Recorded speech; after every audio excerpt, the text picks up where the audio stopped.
Ils sont une soixantaine à se relayer, jour et nuit, pour occuper les locaux du chantier sur lequel ils travaillent. Sans chauffage, sans électricité, peu importe. Bon, ça c'est le réfectoire. Depuis plus d'un mois, ces sans-papiers en grève sont organisés. Et là c'est le dortoir.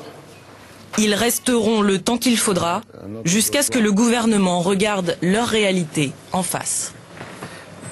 Ça fait des années, plus de 13 ans, 12 ans, 10 ans, 8, 7, jusqu'à 5.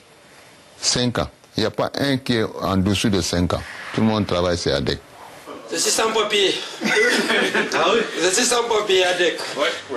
ADEC, c'est la société de démolition qui les emploie tous sur ce chantier. Pour faire de ce bâtiment un futur hôtel de luxe, tous les travailleurs ne seraient pas logés à la même enseigne.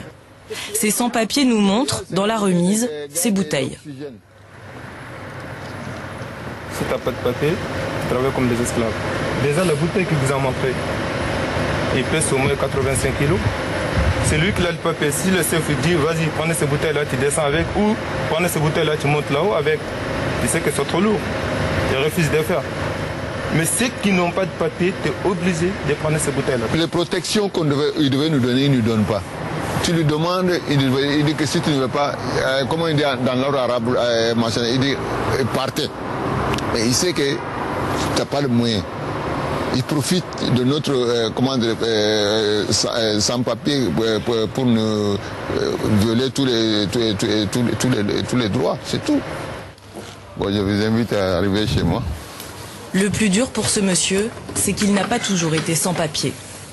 Quand il arrive en France en 1973, il décroche même un diplôme d'électricien. Voilà l'ancien papier. Voilà, ça c'est le métier que j'avais appris ici. En arrivant en France. Ah oui.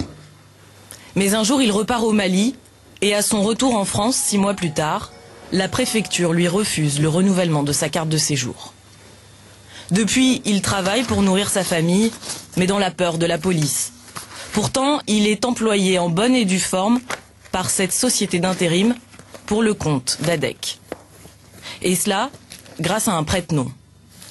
Est-ce que c'est vous qui donnez les papiers de votre cousin pour pouvoir trouver du travail, ou est-ce que c'est l'employeur qui vous demande... C'est l'intérim qui demande. Qui vous demande quoi, exactement? Tu n'as pas de papier, va chercher un collègue ou un ami ou un cousin. Même la photocopie de sa carte. Et le patron d'ADEC savent aussi. Et vous dites que c'est eux qui vous demandent de fournir des papiers à d'autres personnes pour pouvoir vous employer? Mais oui. Et aujourd'hui, il peut nier, mais c'est eux. Je sais qu'avec le faux, ils ont des problèmes. Mais avec la photocopie d'un autre, c'est le réel. Il nous montre cet étonnant document, la photocopie de son chèque de salaire. Sur le talon est inscrit son nom d'emprunt, mais sur le chèque, la ligne du bénéficiaire est laissée vierge. Ils savent que je n'ai pas de papier. Et je peux mettre n'importe quel nom pour toucher mon chèque. Le directeur d'ADEC a bien voulu nous recevoir, mais pour nous souligner qu'il sous-traite ses embauches à des boîtes d'intérim, et donc qu'il n'est pas celui qui emploie directement ses ouvriers. On travaille effectivement avec beaucoup de sociétés d'intérim, elles sont toutes de qualité et j'ai rien à dire sur leur déroulement administratif. D'accord. Donc je n'ai aucun commentaire à donner sur le sujet. Si vous voulez avoir des commentaires sur le sujet, vous allez voir les intéressés. Donc, ici sur le talon du chèque... Je n'ai pas d'autres commentaires sur le sujet. Ici, ces documents ne me concernent pas. Ce sont des salariés qui travaillent pour vous? Ces documents ne me concernent pas. La directrice d'Active Intérim a le même nom de famille que vous. Est-ce que vous avez des liens de parenté avec elle? Oui, c'est mon ex-femme. D'accord. Oui. Okay. Pourquoi ça pose un problème d'avoir une ex-femme chez une société d'intérim? Peut-être que vous savez comment il travaille et comment il... Non, pas plus que